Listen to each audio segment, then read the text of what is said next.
ভিডিওটা শুরু করলাম একটা মন্দির দেখিয়ে। দেখো মন্দিরটা কত সুন্দর তৈরি করছে দিদিরা, একদম সুন্দর মন্দির। উফ, কি ভালো লাগছিল মন্দিরটা।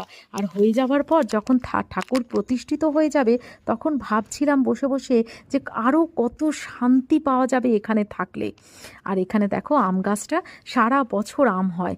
আর এই যে মন্দিরটা তৈরি হবে, এখানে আগে না জোড়া মন্দির ছিল, এখন সেই মন্দিরটা ভেঙে একেবারে একটাই মন্দির তৈরি করা হচ্ছে, যেখানে রাধা মাধব আর দামোদর সব একসঙ্গে প্রতিষ্ঠিত হবে।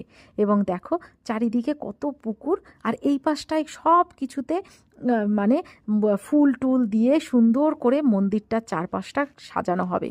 আর এই যে দরজাটা দেখো, পুরো একেবারে ছোট্ট দরজা, মানে ছোট্ট দরজা মানে নিচু দরজা, যেখান থেকে হচ্ছে মাথা নিচু করে আমরা যেরকম সব সময় ভগবানের কাছে ঢুকতে হয়, সেই রকমভাবে একটা দরজা তৈরি করা হয়েছে।